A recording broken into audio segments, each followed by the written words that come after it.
From the panic room at the Alamo, it's the IGN Digigods. Please welcome two men who won't talk about the time they reenacted the Russian roulette scene from The Deer Hunter, Wade Major and Mark Kaiser.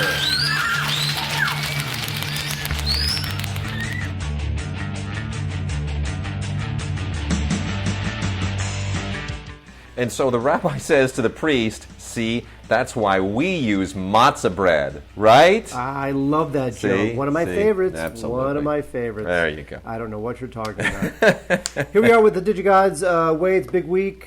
Now, last week we talked about that gigantic Dark Knight box set. Yeah. We don't have anything that enormous this week. We're doing the show a little bit early this week, and between our doing the show early and some of the other companies dragging their feet on getting timely releases to us, we don't have some of the bigger releases yet this week, but we do have a handful of things. I don't like the fact that you did not bring up last week the Criterion December releases.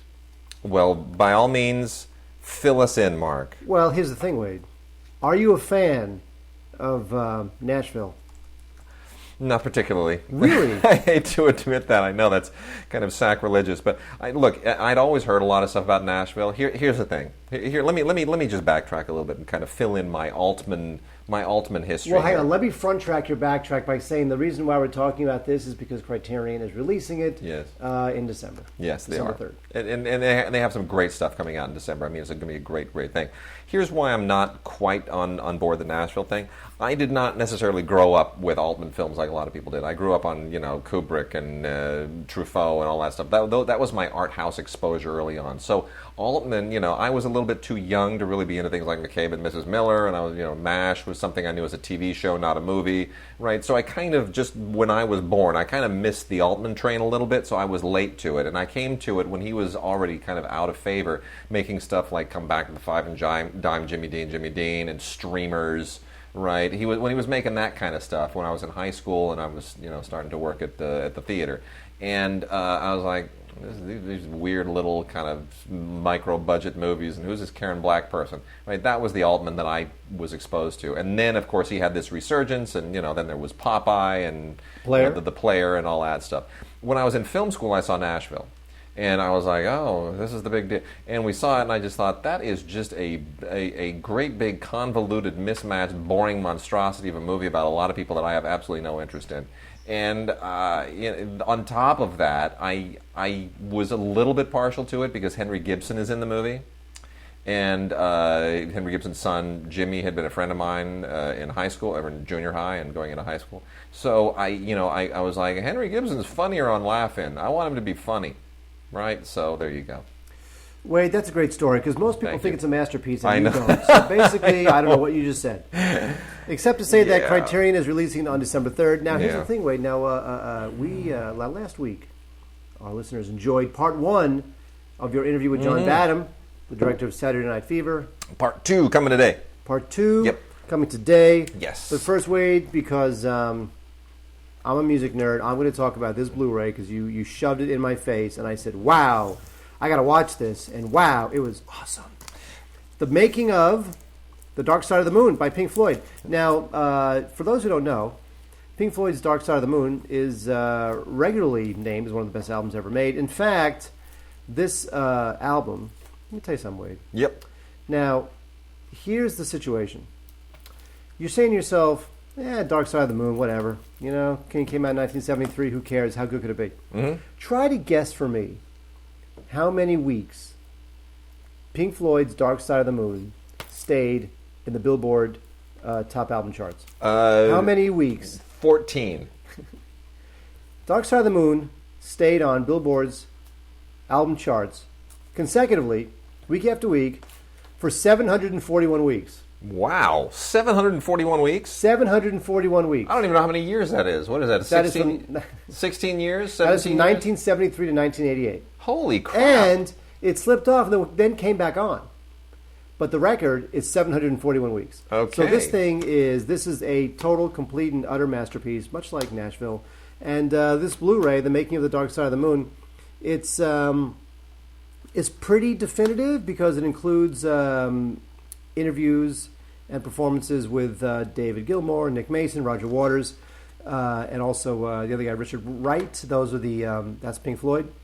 And it's great. Dark Side of the Moon is a masterpiece. It was their 8th studio album, and it includes Money, which everyone knows about. Money. It's just a great album.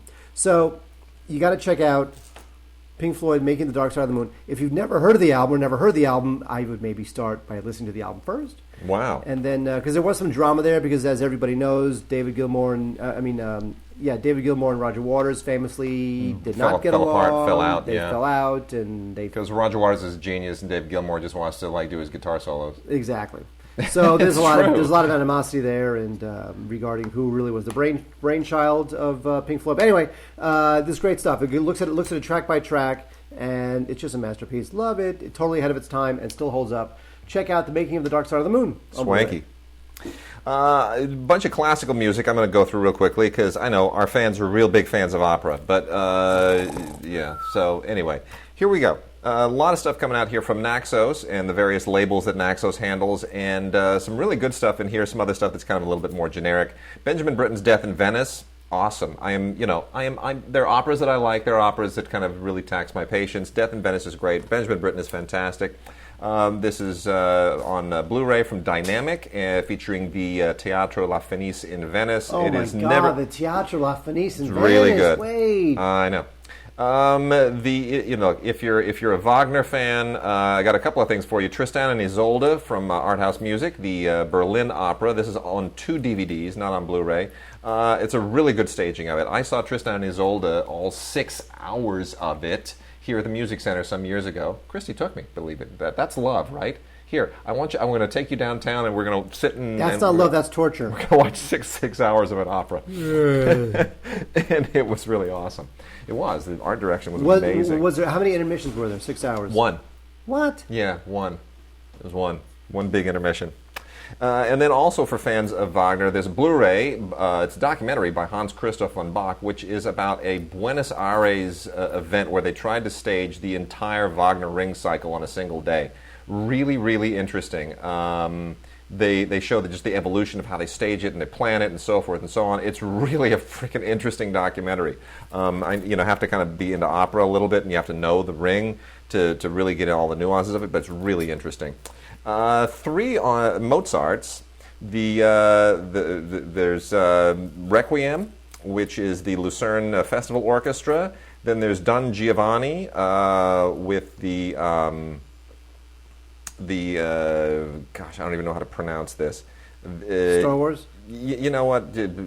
Let's just say the new Don Giovanni on Blu-ray. The new Don Giovanni. Yeah. There's no way that I'm even going to pronounce any of the people doing this. And then Le Nozze de Figaro, which is from conductor Robin Ticciati.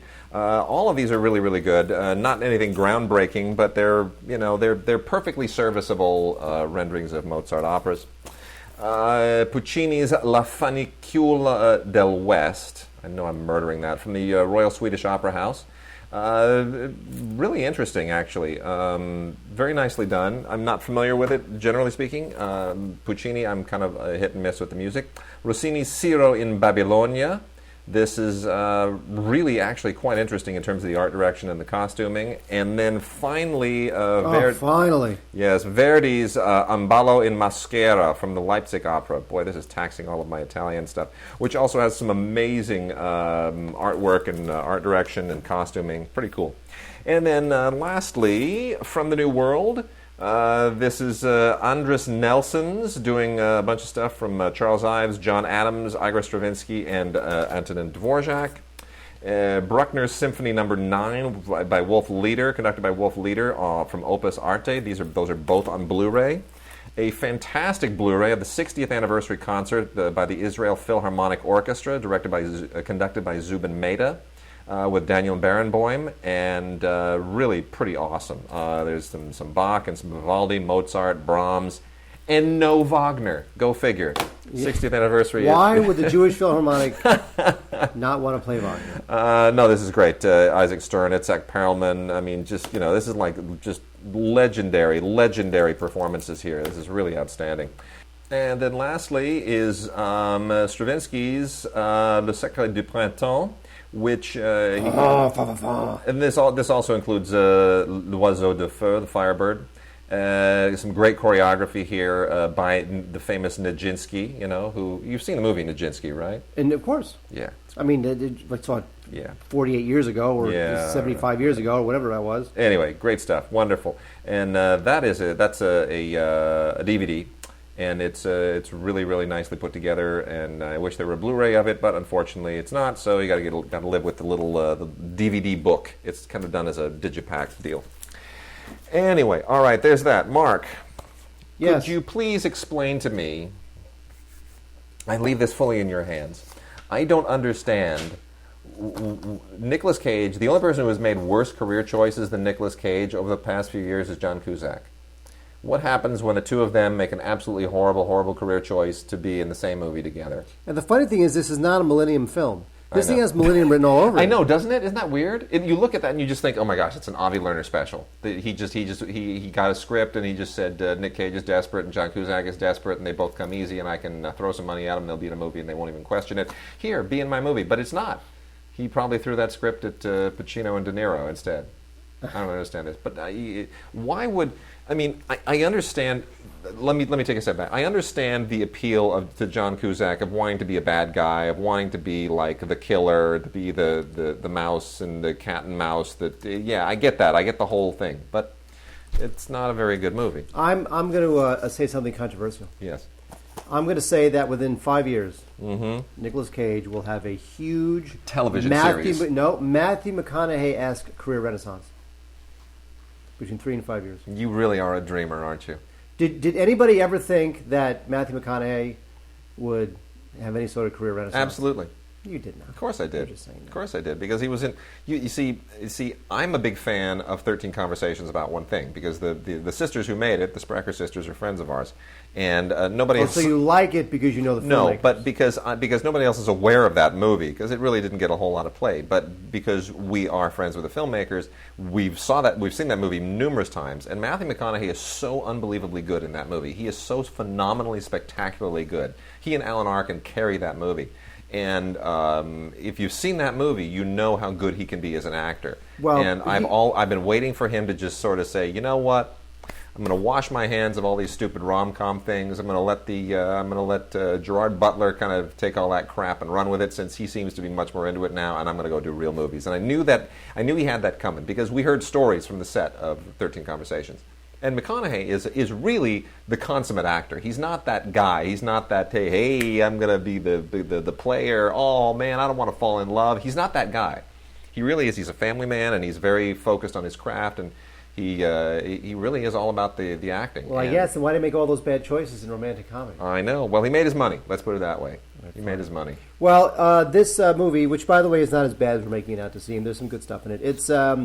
Nicolas Cage plays a state trooper who wants to track down a killer in a very wintry setting. In fact, considering the cop and the killer and the wintry setting, I think you should go ahead and rewatch the terrific, completely overlooked Insomnia with Al Pacino and Robin Williams. I agree. Over Frozen Ground. Which it is similar, isn't it?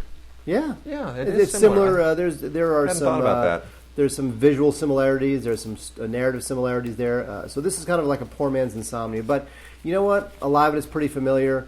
I'm not saying it's a great film, but actually it's kind of a little bit better than what we're giving it credit for. So I would go for it on a Saturday. You know what? I wouldn't go for it on a Saturday night. I'd go for it on a Thursday night.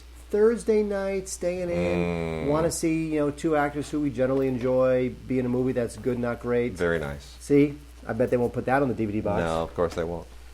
I got a trio from the Warner Archive collection here. Of course, we only get a handful of the titles that come out every month and every week. I mean, Warner Archive is just pumping stuff up there every so often. So you should keep an eye as you go to WarnerArchive.com, see what's new over there, because it doesn't always fall onto everybody's radar. These are 3 terrific films that are out once again. The first being David Copperfield, the amazing adaptation, the quintessential adaptation of the Dickens, which has never been done right. It's never been done that much, frankly. If you consider how many times they've done Great Expectations and Oliver Twist and all the other stuff, David Copperfield almost never been done. And part of it is because the original film is just so perfect in casting W.C. Fields as Micawber. Nobody can do it. Nobody else can do it. He sort of owns the part, and it belongs to him, and there it is.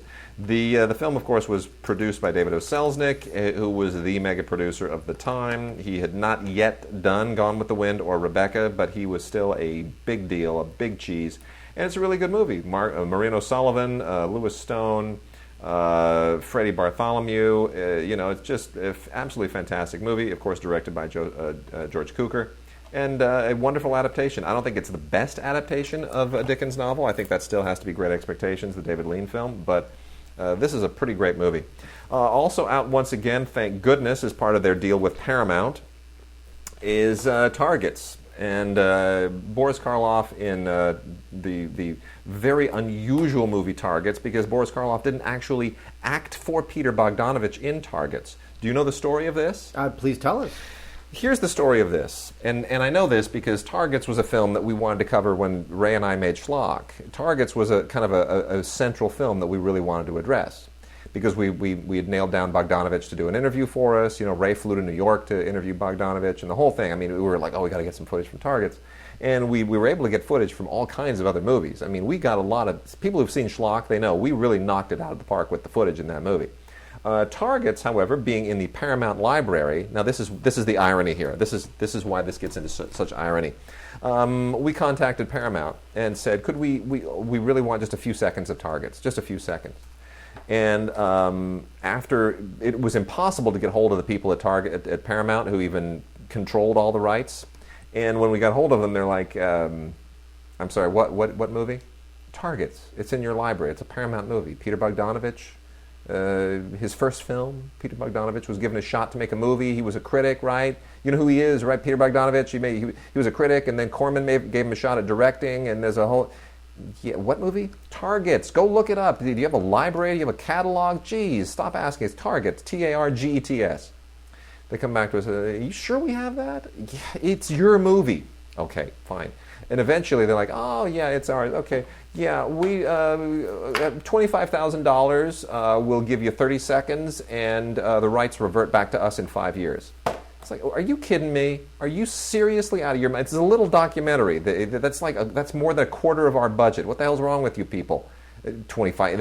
Rights revert to you in 5 years, and then our movie is like useless. No, come on, work with us. They wouldn't work with us. So there's no footage of Targets in our movie. And you couldn't fair use any of that. No, and because they were it means so much to them now that they basically licensed it to Warner Brothers. That's Paramount. That's Paramount. Thank you. Paramount. Lame studio. Anyway, here's the story of Targets. Corman had a bunch of footage from another movie that he needed to use, and he said to Bogdanovich, I'll let you direct a movie if you can somehow you take this footage from this other crappy movie that I spent money on, if you can incorporate it so it's not a total loss. You can have it. And so he wound up making it the movie within the movie, because it's all about a sniper at a drive-in. Right? It's like the first kind of spree shooter movie. It's the first movie to talk about spree shooters and that whole psychotic thing. So it was very much ahead of its time. And Karloff is in the movie that they'd shot previously that winds up being the movie that's being projected on the screen. And if you've seen Schlock, you know that Corman is elated in there at how Bogdanovich solved the problem. It was almost as if he invented a problem for Bogdanovich to solve, just to be impressed by it. It's like, well, you did well, Grasshopper. Very nicely done. I'm very impressed at how you solved the problem. So. Very much like the second Star Trek pilot. Yeah, exactly. Here's some footage. There you go. It'll normally never be used. Find a way to use it. Find a way to use it. And wound up with the menagerie. Brilliant.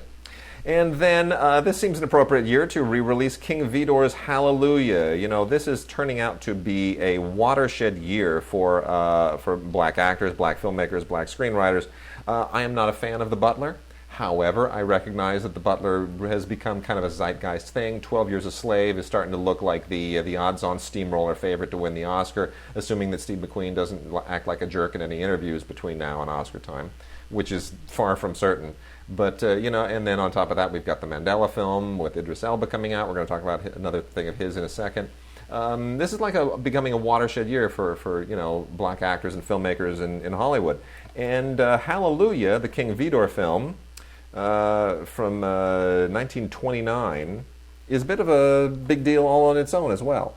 This is really the first film. It was the first all-black feature from a major studio, And it, as such, it's really it's remarkable. It's got all kinds. I mean, it's musically, it holds a historic place as well. It's got some of the first recordings of blues and jazz and all kinds of other great music of the era. In the first time any of these kinds of this music appeared on screen. And forget about the story. The story is really relatively simple. It's it's almost stereotypical in a lot of respects, but really, really. A fascinating landmark film. It is out from Warner Archive Collection once again. It was out of print for quite a while, and it is definitely worth checking out. A bit of Hollywood history there. Speaking of Hollywood history, Wade, finally on Blu-ray, a very nice Blu-ray, may I add, we have the Best Picture winner from 1953, From Here to Eternity. This particular Pearl Harbor film runs circles around the other Michael Bay Pearl Harbor film. In fact, my home movie is from 1975. I love From Here to Eternity. I really do. I love it. This is great stuff. I have to say that the movie, it was directed by Fred Zinnemann, who also directed High Noon, a bunch of other great movies. I will say that the movie, although it's great, it tends to bog down a little bit once Sinatra gets sent to the stockades and leaves the scene for a while. That was my least favorite passage of the movie because it was no Sinatra. But otherwise, Montgomery Clift is amazing, and of course, it does have that iconic. In fact, it's so iconic they even put it on the cover, which is Burt Lancaster and Deborah Kerr kissing on the beach.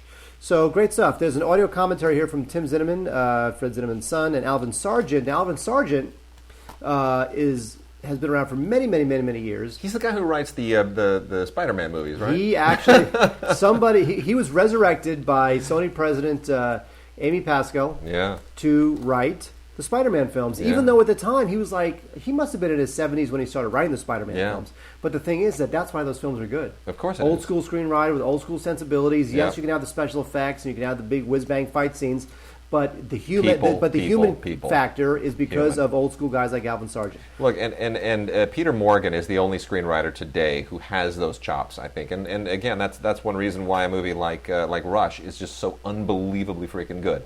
Because, or even The Damned United. You're not a soccer fan, but The Damned United's a good movie, right? Yeah. Who cares about the soccer in it? It's about the people. Same thing with Rush. I don't care if you don't like Formula One racing. I don't care if you know an engine from a hole in the ground. It's a great movie. It's a great story. They understand it's about the people, not about the costume, not about Spider-Man, not about Mary Jane or whatever the hell. No, it's about the people. Anyway, this is great stuff. From Here to Eternity, it looks great, sounds great.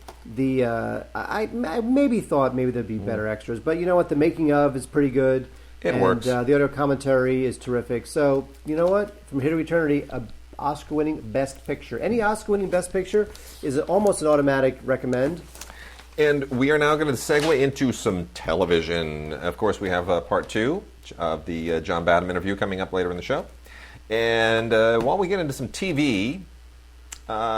Make mention, season 1 of China Beach is out now as an individual. I talked about the, yes, much fanfare Wade, talked you about. love China Beach. I love China Beach.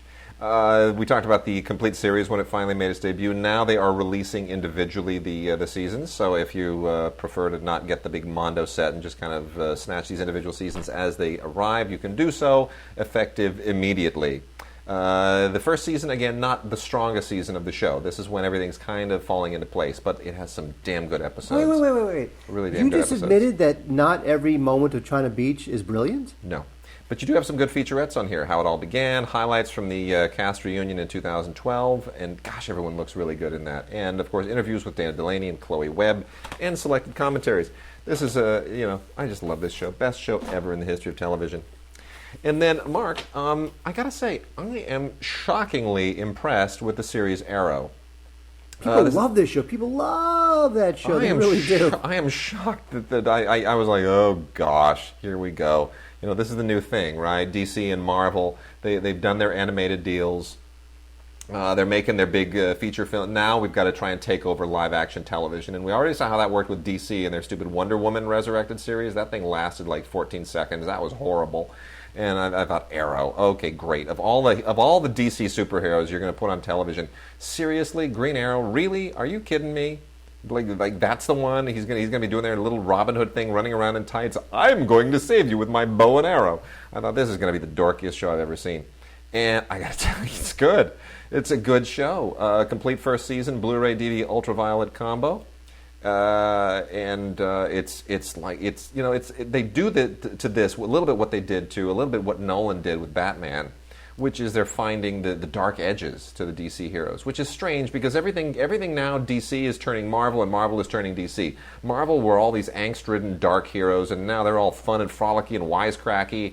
And all the DC heroes who are always so fun and super friends and hi kids. Well, that's a Warner Brothers thing. I mean, now everything's dark and broody and that's their angsty. Well, no, I wish I could call up this quote instantaneously, but I cannot.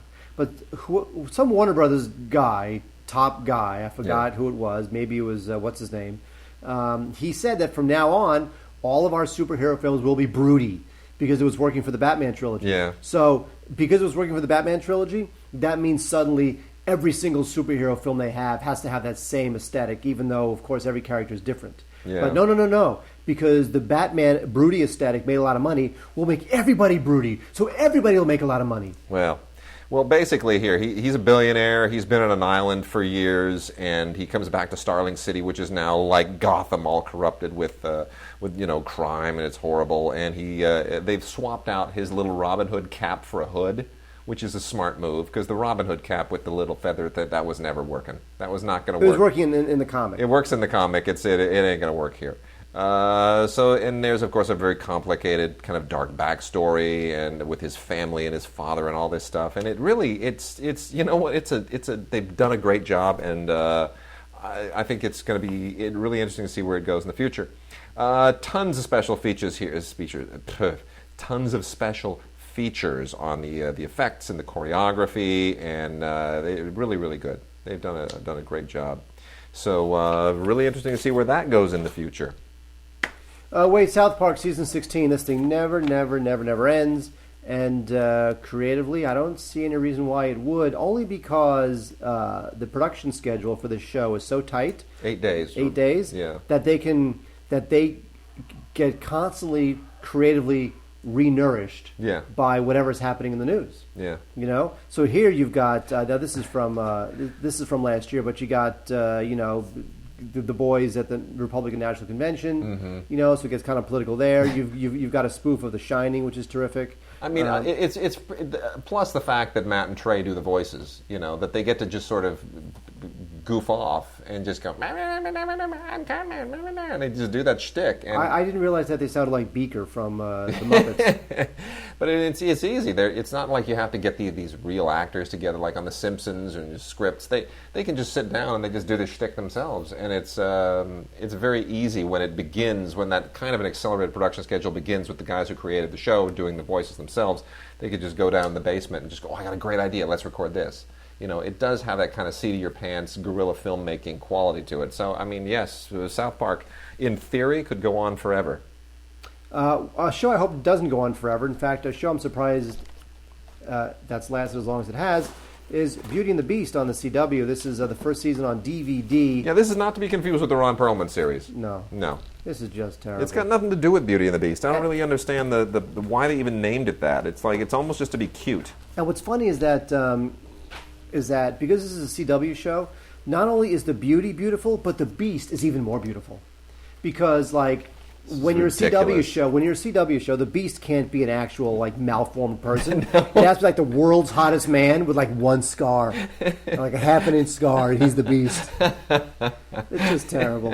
Just forget this show. Stupid show. Oh, so what you're saying is it's like Bob Balaban and Jack Black will never actually be starring on a CW show. That's correct. Yes. Okay. Nor will you or I. Louis Black? Maybe? No. Louis C.K.? Maybe. 2.5 Men, the complete 10th season. You love this show. You know what? I'm not anymore, though. I mean, the earlier seasons were fun. This is when the kid was like really short and small and lame and stupid, and that was fine. But now Angus Jones is grown up, and Charlie's not on the show anymore, and it's like, oh gosh, it's like, at some point they're going to do one of those 2 episodes that all shows do when they run out of steam. They're either going to have like an evil doppelganger, or they're going to do a variation on The Most Dangerous Game, where like Rory Calhoun shows up and pretends that Angus Nelson is his prey.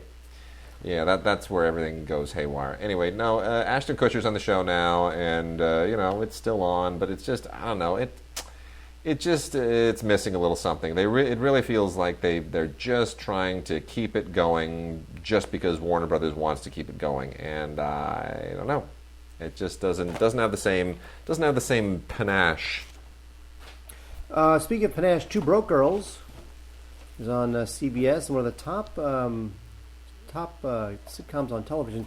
I don't really know why. I mean, I Michael Patrick King is a pretty talented guy. I definitely would not put him in the Chuck Lorre, thing. Like, Chuck Lorre to me is such a hack. I mean, when you watch like Big Bang Theory, I think it's just terrible. Yeah. So what's his name? Patrick King is better than that. I mean, this guy, he's written for Will and Grace and Sybil and Sex and the City. So he's got some chops. So this show, which gladly gave Kat Dennings work, because I don't know where Kat Dennings was going to really wind up in film. But I like her though. She's got that really cool indie vibe to her. But I agree with you. Like when she was in Thor, you could tell, like in Thor, you could only really cast her as the funky best friend of the female lead, right? Because you're not going to cast her as the female lead, right? That's the only place for her is as the when we need some funk in our dramatic movie or we need some funk in our action film. Let's get a Kat Dennings. All right. So there's that, and then also we have the third season of Hawaii Five-0. I'm surprised this show has lasted. I really did not peg this show for lasting any more than 6 episodes. I didn't either. I thought that was real desperation. It shows you how far the Hawaiian backdrop will travel, how much mileage that'll get you. It's true. I actually, as a side story, I used to date this girl who was 5'1". Yeah. And I used to call her Hawaii 5'1". Oh, I don't know why I'm laughing at that. It's funny. It is funny. But here's the thing, though. See, did she think it was funny? Yes. Oh, she did. Okay, here's the situation. So this one girl that I was dating for 3 months. Okay. She was 5'1". Yeah. I used to call her Hawaii 5'1", and she thought it was funny because it is funny. Okay. And then last night, went out with this other girl. She's also just happens to be short. I think she's 5'1" or something. And just for the hell of it, I called her Hawaii 5'1" also. Very offended. Okay. She didn't like it. So the girl who thought it was funny is really the girl I should have kept going out with. But the new girl who was offended by Hawaii 5'1", maybe not as much. I'm just saying that. Okay. Put it out that's there. Fine. It's a little insight into what passes for my dating life. Okay. Anyway, this show has lasted, and I guess God love it, because, Scott Conn gets work, and we love Scott Conn because his dad's funky cool. Grimm, obviously one of the genre series that is taking over television now, trying to find a new path in the wake of vampires being a little bit old hat. And, of course, with Grimm, we have things like, Once Upon a Time, everything's fairy tale, or is peripherally related to fairy tales. And this is season 2 of Grimm, which is ongoing, and it still feels like the Night Stalker. It still feels Night Stalker-y. Kolchak, the Night Stalker. It still feels Kolchak-y to me. It still feels like, we can throw some more money at it and broaden it and make it, give it a little bit more of a mythical backdrop. But it still feels like a variation on that. And, monsters, blah, blah, blah. And there's a whole, mythical bloodline thing that they throw into this. And but it's a little bit like Night Stalker while at the same time trying to be a little Dark Shadows. I don't know. It's... if you're a genre fan, you'll like it. It's got really high production value. This is a Blu-ray digital copy, ultraviolet set, courtesy of NBC Universal. And it's it is gorgeous to look at, but just not my cup of tea. And next we have Homeland. Now, Homeland won the Outstanding Drama Series Emmy in 2002. This, of course, is Homeland Season 2. And here's the thing. Season 1, it was a surprise. Where'd this come from? Riveting. There's some amazing scenes in the first season. Took everyone by surprise. Now, of course, you got Season 2. The element of surprise is gone. We know the characters now. What's it going to do? Will it build upon the success of Season 1, or will it sort of drop a little bit? I still think this is a pretty intense, exciting show, but obviously it's not as good as the first season, which took us all by surprise, and we all, wow, where'd this come from? It's so great. The good news is that it gives Claire Danes work, and I love Claire Danes. I adore Claire Danes. She's awesome, and so thank God for her. She was pregnant through shooting much of that first season. In fact, on the show, they worked it in. She gives birth to a terrorist. Yeah, there you go. What? A terrorist with a forked tongue and a tail. Oh, no, that's V. That's Vomeland. Whatever. Did you say something? No, I did not. I'll never say anything ever again. This will be the silent podcast. Thank God. Anyway, Homeland Season 2. Not as good as Season 1, but still good. On DVD is the final season of Leverage, which, frankly, I think we are all astonished that show lasted as long as it did. Timothy Hutton, great actor. Big fan of Timothy Hutton. Even the crap that he's always done, he's always one of those really interesting actors. I'm hoping maybe he does features again. I would love to see Timothy Hutton show up in a movie and bring it, one more time the way that he did in Ordinary People and a whole bunch of movies in the back in the 80s. But that being said, Leverage, you know what? Let's put it this way. When you're an insurance guy and you become a thief, that's really kind of a weird premise for a show. And then you put this team together, and it's kind of the whole kind of like mismatched, weird, eccentric A team from bizarre, different walks of life. It just never really quite clicked for me. But you get next to nothing by way of special features, audio commentaries on the episodes, deleted scenes, and the gag reel. That is it. Wade, another show that I'm surprised lasted this long is The Mentalist. Mm-hmm. I kind of like this cover art. It's kind of 70s, the Saul Bass. He likes organic Greek yogurt. Simon Baker? Yes. And you know that because? Because I was shopping at Whole Foods right next to him one time. God. And were people coming up to him, or? Nobody was coming up to him. He was just there with his little basket, and he was just grabbing the organic Greek yogurt. You know why? Because this show has lasted 5 seasons, and no one's ever seen it. I mean, how does that happen? I don't know. It's funny. When I first saw the show, I thought, this is so much like that stupid show Psych on USA, but it's kind of different than Psych. Psych is Psych is a little bit comedic. Yep. And The Mentalist is a little more clever in that here's a guy, Simon Baker, he can remember minute details of everything. But here, the writing is more clever because they use that to snare people into traps and to read their emotional states and that kind of stuff. So I almost think that the Mentalist character here is almost more like Sherlock Holmes than he is like the guy from Psych. But of course, that way overstates it because Sherlock Holmes is amazing and the Mentalist is like, eh. But this thing has lasted 5 seasons, and of course it's on DVD, not Blu-ray. But right. It continues on CBS. It's not a bad show. 22 episodes from season 5. There's a couple special features that are nothing to write home about. So go for it if you like the show. Mentalist, 5th season, 5 years. Man, that's just such a quintessential CBS show, isn't it? I saw Gene Simmons at the Gelsons in Century City. Yeah. About 6 months ago. Yeah. And he was with his wife, whatever her name is. Mrs. Simmons? Shannon Tweed. Yeah. Shecky Tweed. Shannon Tweed. And I have to tell you, Gene Simmons, when you see this guy, again, he was in the Gelsons in Century City. He was wearing the full-on Gene Simmons get-up with the black. How do you get Gene Simmons and I get Simon? What's his Baker? Simon Baker? Yeah. I'll tell you, Gene Simmons. He's hiding it, but he's old. Of course, he's old. Really shuffling around. Of course, he's old. Shuffling around like he was either a combination of age and just decades worth of whatever the hell he took and drank. You know what I mean? It's just weighed on him. And it was like, gosh, look at Gene Simmons. Because the thing is that he can still strike a pose. He still wears the sunglasses. Look, Ozzy Osbourne, same thing. It must have been 15 years ago that I saw Ozzy at a drugstore, and I thought, would you like a walker? At least a cane? Could you maybe even pick a foot up? Like, you have to drag your soles? I mean, it was really sad. Joan Rivers, too. Like, Joan Rivers, she sits down and is energetic in her voice and, her arms and whatever, but when you see her walk around, she's an older woman, and that's fine, but I'm saying just very much a surprise. Yeah. Anyway, why are we talking about Gene Simmons? Because the final season of Gene Simmons' Family Jewels is now out on DVD. Yes. 14 episodes, 3 discs, 15 minutes of special features, which are completely useless. And this DVD set has my pet peeve, which is that it lists the episode titles on the disc. Oh my God, this is the one where this is the season with Lost Phone, Wade. Oh, well, there you go. Wow. I'm so glad I know that. Old Habits Die Hard. I wonder what that could be. I'm going to buy this and find out. This is the season with Baby on board. Yeah. Thank God they printed the episode titles on the back of the DVD box. Mm-hmm. Anyway, this show obviously was trying to be like the Osbournes, and it never was. Even the Osbournes at this point is not like the Osbournes. Reality television has moved beyond the Osbournes. Yeah. The fact that the Kardashians remain popular is almost this strange little lightning in a bottle blip. You know, you really couldn't even do them again. Yep. So I'm not a big fan of Family Jewels. It ended at the right time, if not a couple seasons too late. So there you go. I'd pass. All right.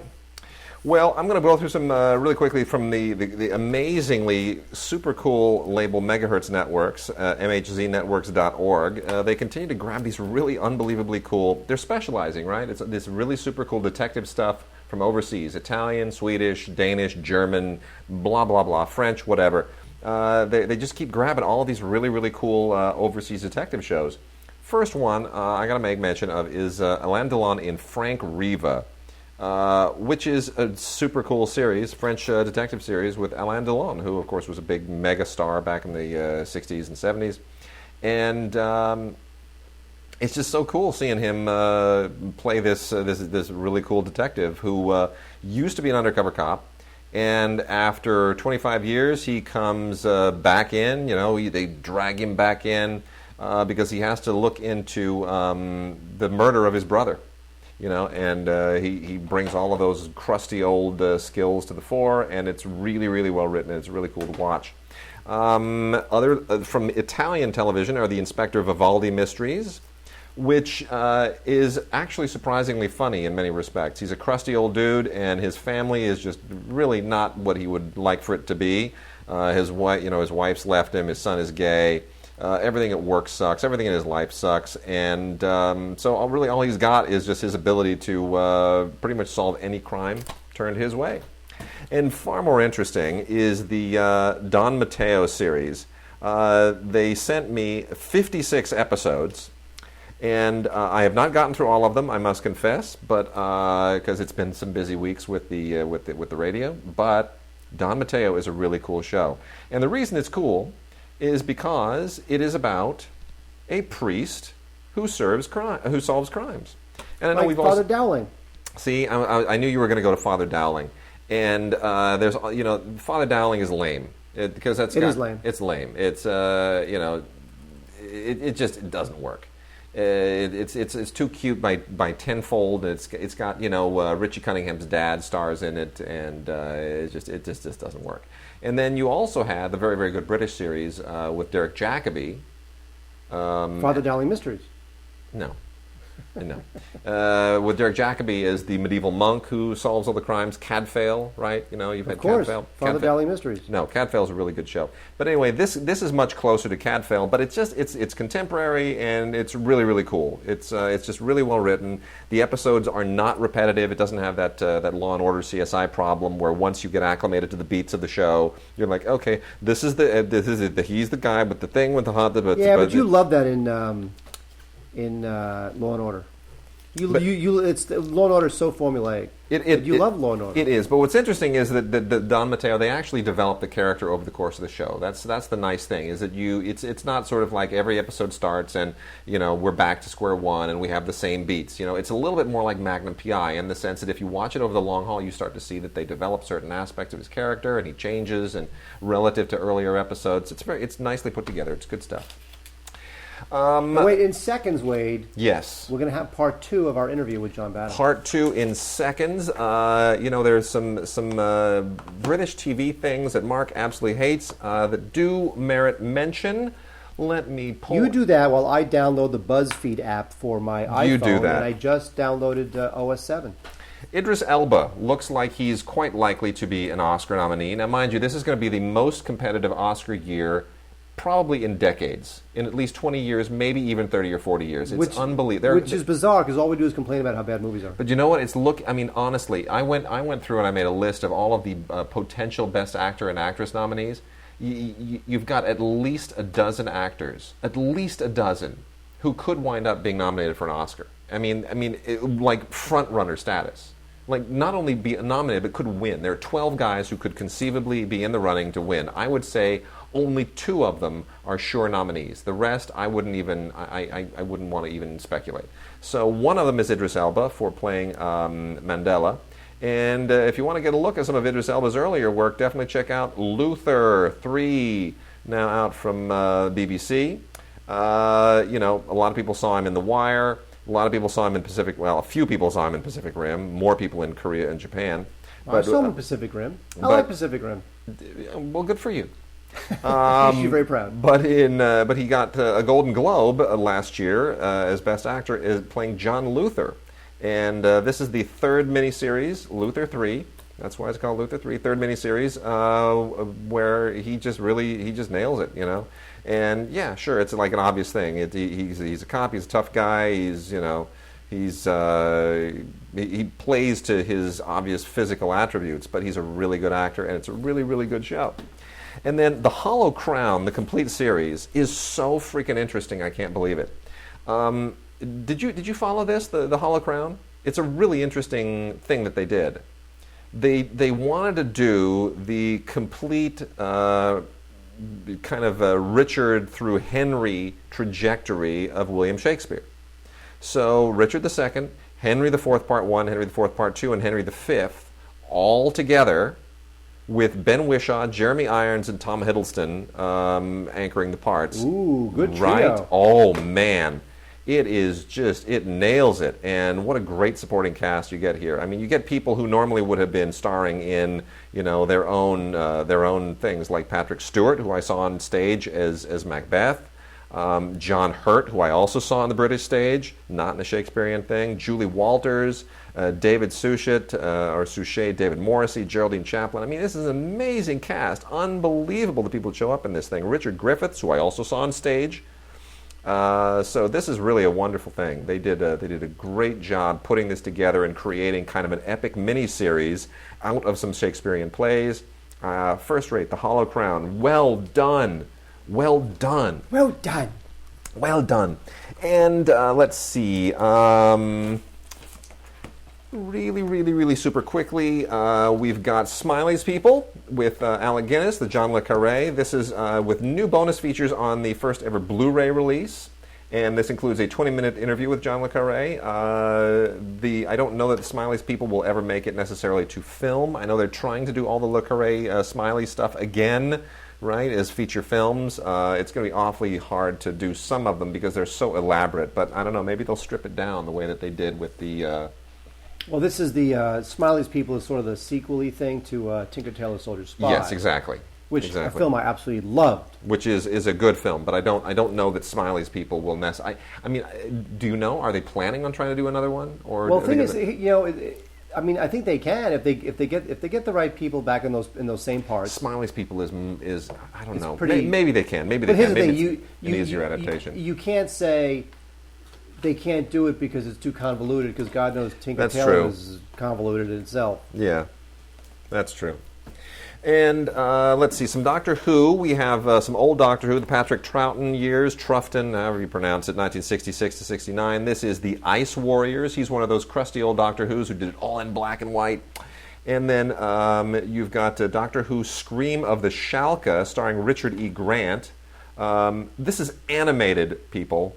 This is animated. I didn't even know this existed. Did you know that this existed? I did not. An animated Doctor Who with Richard E. Grant, Scream of the Shalka?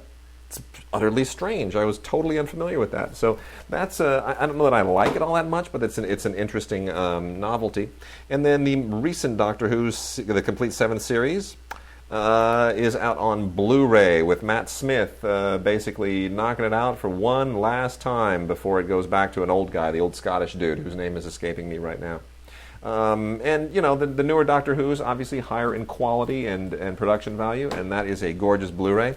And then, Mark, the last two things I'm going to make mention of before we get into the John Badham interview and wrap it out. Top Gear, a special Top Gear DVD, the worst car in the history of the world. Did you see this? Awesome. It is hysterical. Awesome. It is absolutely... I mean, there's more on this than just that, but it's... I got to tell you, they talk about a lot of bad cars, but the worst car in the history of the world, oh my gosh, you will laugh yourself absolutely delirious. This is some of the best comedy I have ever seen. It is hysterical. Those Top Gear guys are great. They're wonderful. It is a hoot. It is a riot. And then on Blu-ray, just in time to get everybody all wrapped up for the 4th season, they have taken the first 3 seasons of Downton Abbey and packaged them in a lovely limited edition boxed set, seasons 1, 2, and 3. Essentially, you know, just putting it all together, everything that's been released previously. But the one nice thing here is that they also throw in the Blu-ray of Secrets of Highclere Castle, which is all about the actual location. It's a documentary, part of an ongoing PBS thing about all these various, manors and castles and so forth. But this particular one, relative to the show, because it's where the show is shot, and everything is centered around there, so it has its own history, obviously. So that's nice. So they throw that in there with the first 3 seasons, and you're all set to go, ready for the 4th season, as I am. I am ready for more Downton. I've never seen the show. You are missing out, bro. You are missing out. The 1920s are here. Jazz is here. Really? They're introducing their first black character. What? Yeah. Well, I can't watch it now. Which 1920s England? I mean, you're thinking, well, you're either gonna. How do you introduce a black guy in a 1920s England? He's either going to be a jazz singer or some kind of a colonial prince. So, truly, that's really the only options you have. But I think it's really cool that they're doing that. It's very much capturing the era. I think it's awesome. I could not agree more. Yes. So with that, here is part 2 of John Badham. I want to move ahead to one of your strategies. The second part of the book talks about strategies, and I was particularly fascinated by how you approached action, because I got the sense of that most of the action films that I see today really don't in any way adhere to the things that you were talking about. Could you talk about how action has changed and what you see as perhaps the right or maybe the wrong direction, and what action movies should perhaps do or maybe should not do to sort of get back to what they used to be? I mean, at the time, I happen to be a big fan of The Hard Way. I was a young critic at the time, and I found that to be an amazing blend of comedy and action, sort of the way that a lot of other films were doing at the time, Beverly Hills Cop and a lot of others, that they don't do anymore. We don't really get those action comedies anymore. Everything is sort of all action all the time. Talk a little bit about your philosophies on action and where you see things right now. Well, what I'm seeing now is action for action's sake.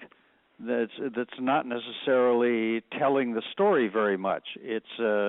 It's like getting on one of the great rides at Disneyland or Magic Mountain or one of those places that just shake you all over and scare you and shake you and drop you off a cliff and then suddenly say, okay, it's over.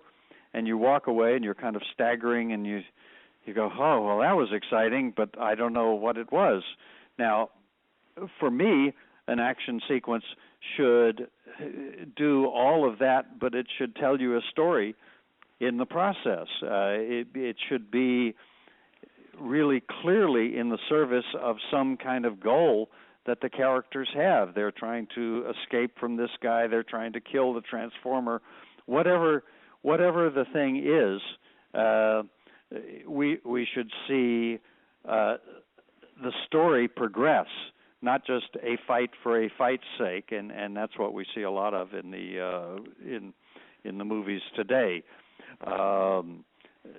Secondly, in the effort to create energy, we are editing the film so fast and cutting so fast that our brains really can't keep up with it. We're just sort of like swept up in the surf. If a surfboarder gets knocked over as he's coming in on a big wave, it just tumbles him around and up and down, and the surfboard may hit him on the head and tumbles him around, and you don't have any specific kind of feelings other than, oh my God, that was scary.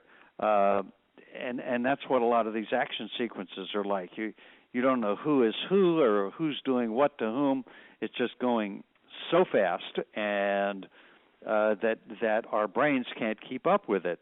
I'm sure the filmmakers, when they were looking at the film in the edit bay, they say, oh, I know exactly what's going on. Well, sure, they've looked at it 48 times.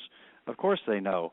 But those of us who just wander into the movie theater would be damned if we can tell the story afterwards, except to say, well, the robots were after the dinosaurs, and yeah, they fought a lot. And have we learned anything? Did the story progress? Well, I don't know.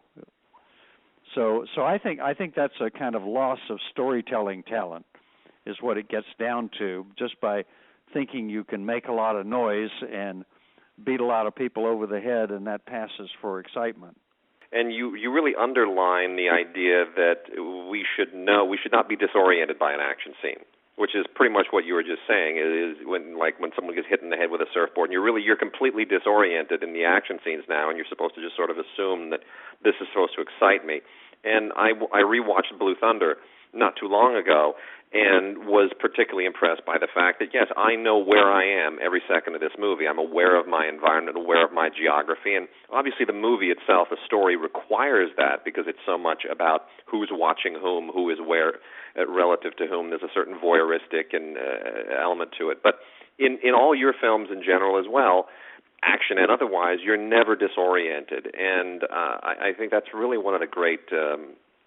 kind of one of the sad things that's happened to movies is this idea that the more we cut, the better. The more disoriented, the better. That somehow that gets the adrenaline flowing. So I completely concur. I think that's a wonderful observation. I hope more people take it to heart. Talk for a second about the 3-take rule. We hear about so many directors who, like Stanley Kubrick or William Wyler, who are renowned for 20, 30, 40 takes. The perfectionist who does all these takes until they finally get it right. And you don't buy into that. Talk about that for a second. Well, I think that, first of all, we don't rehearse things enough before we start doing takes, and it's extremely common for people to start shooting their so-called rehearsal. Oh, we might get something good. Let's shoot the rehearsal. Never in the history of film has anybody printed the rehearsal, and if they tell us they did, they're lying, because it never works.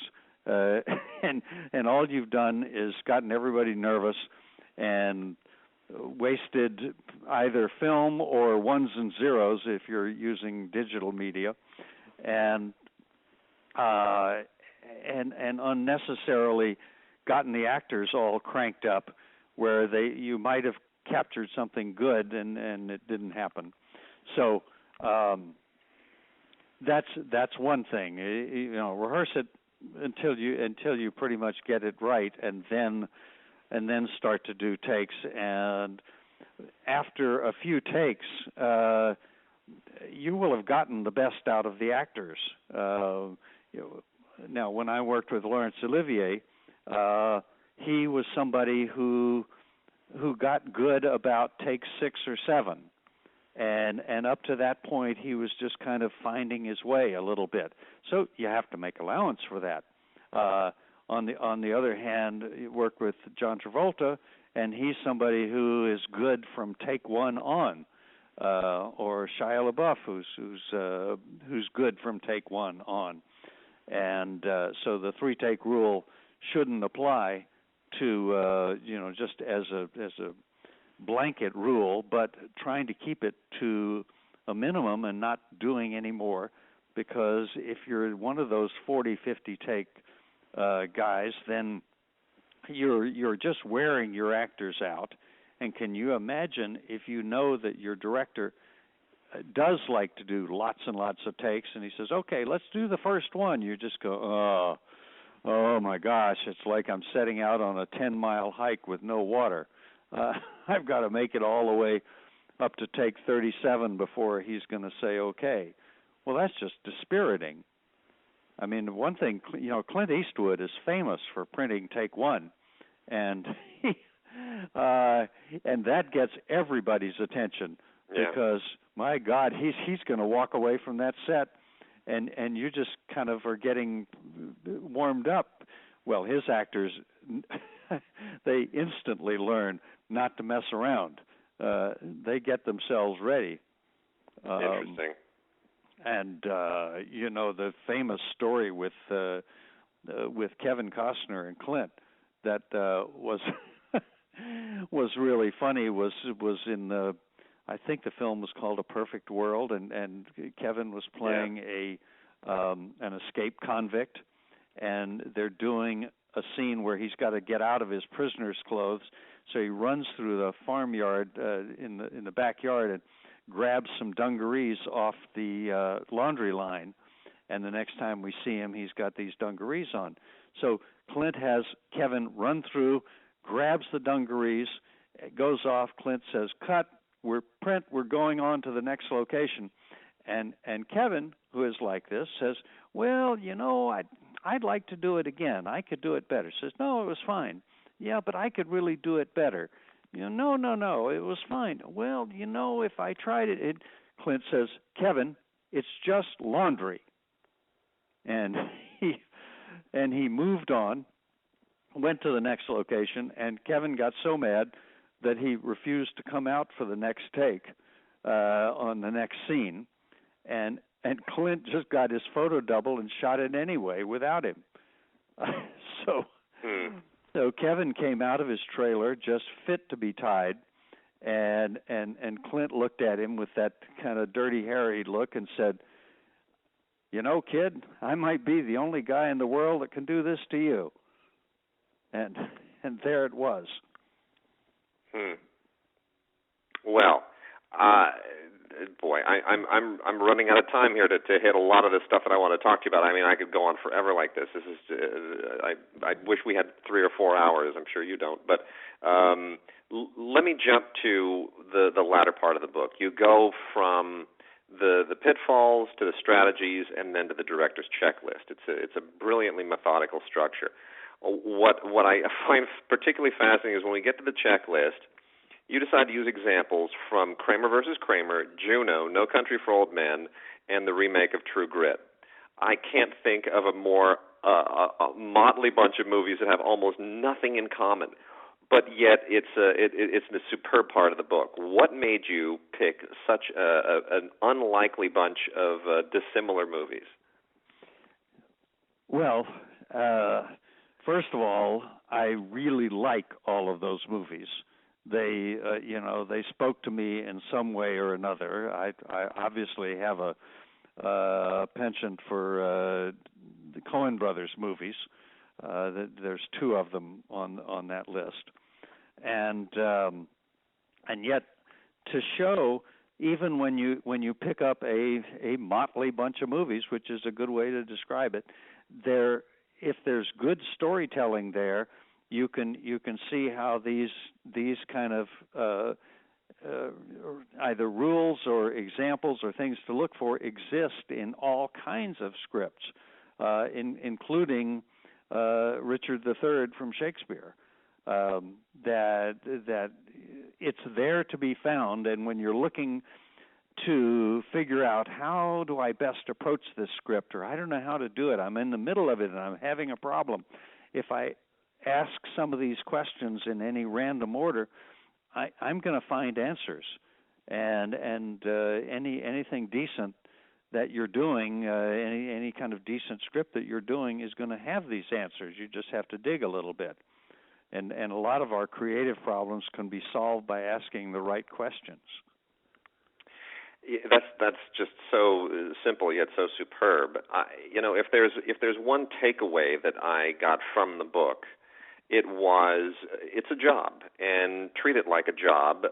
Don't be wasteful, don't be flabby, be economical in your planning, be thorough, be prepared. And is that a fair takeaway from the book? Oh, sure. It absolutely is. It's unfortunately, even at student film level, it's a very expensive kind of thing to be doing. It's not like you're sitting doing watercolors and it doesn't matter how much it costs, or doing an oil painting. All you've got is your own time and maybe a little bit of supplies, but beyond that, once you're into filmmaking, it's very expensive. So you better learn how to be economical if you want to get something like your vision on film, because there's only a few of those great big tentpole movies where people get to try almost anything, and the rest of us have to figure out how to do with less.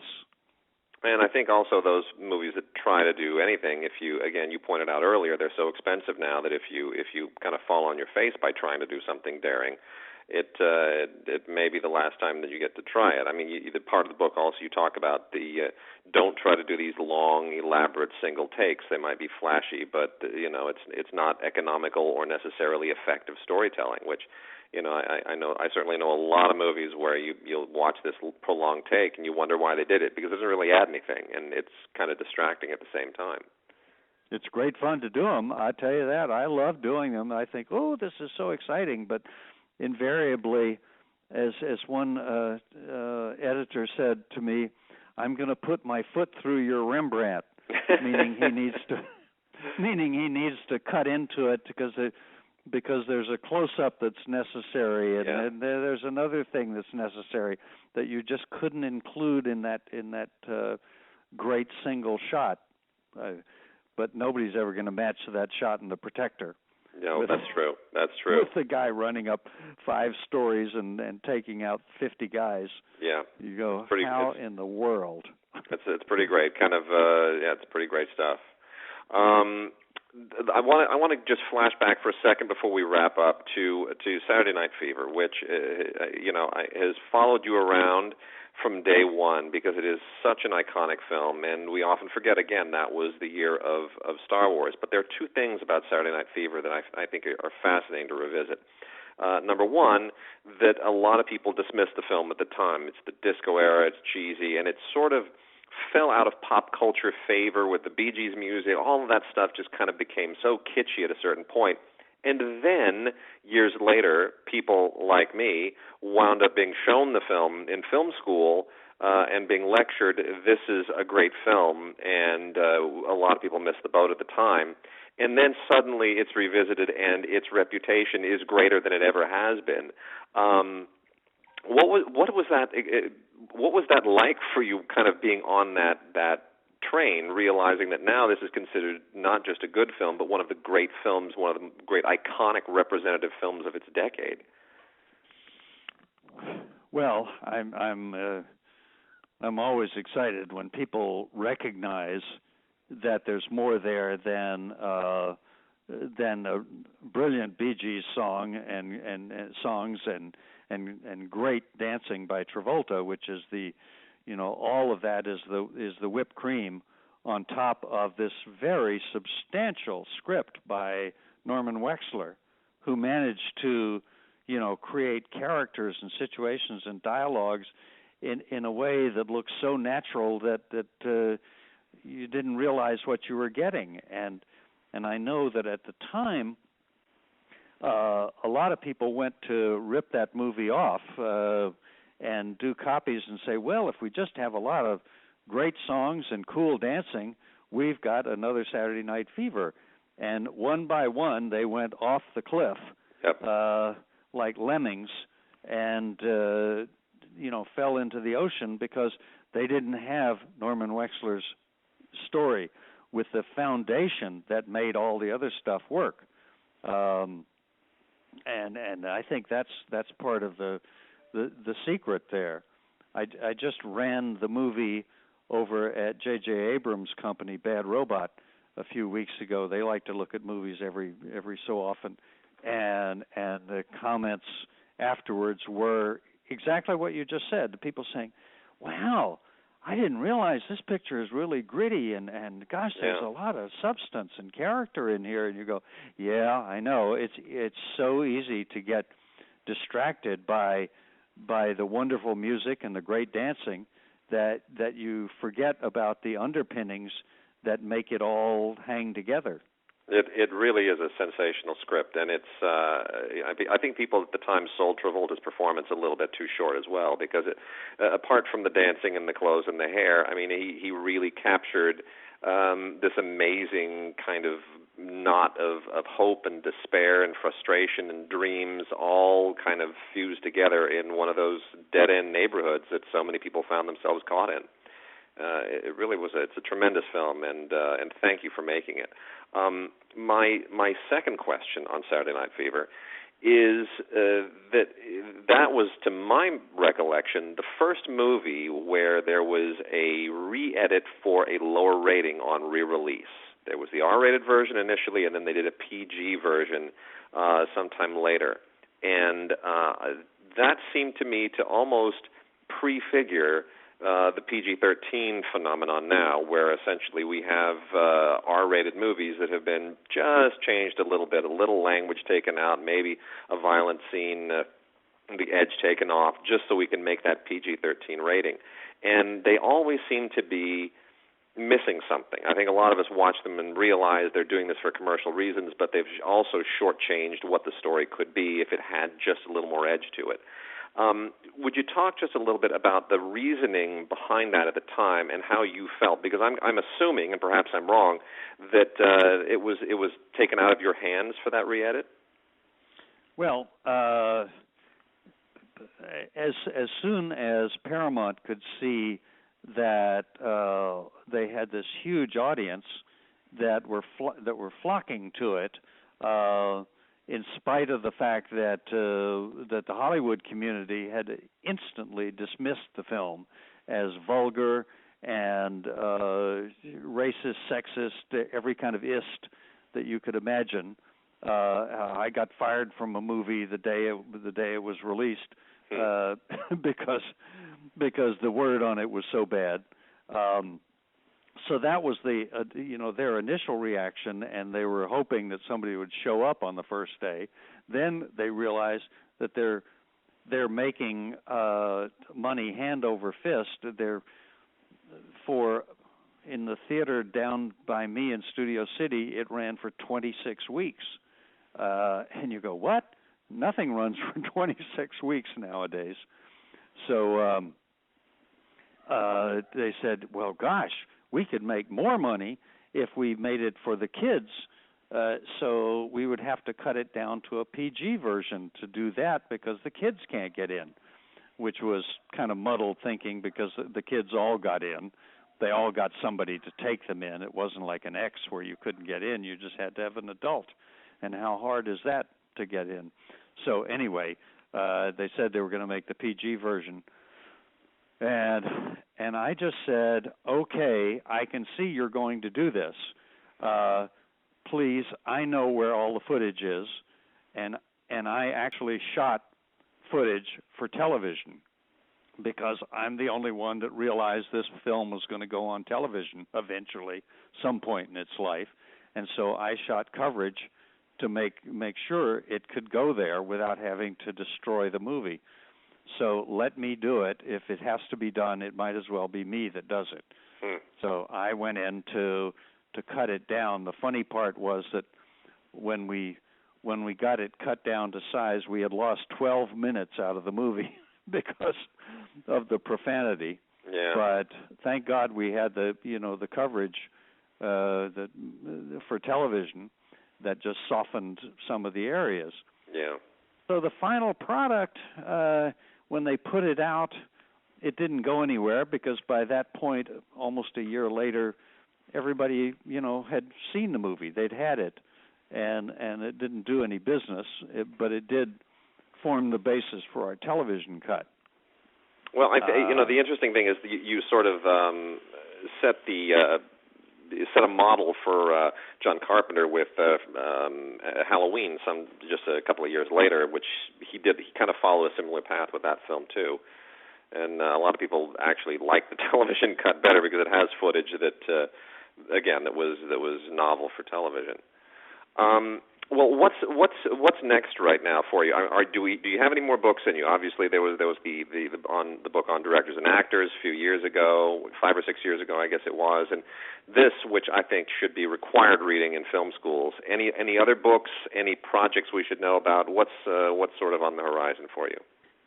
Well, I just finished a couple of weeks ago a show for the last season of Nikita on the CW network, which I have connection with because I did the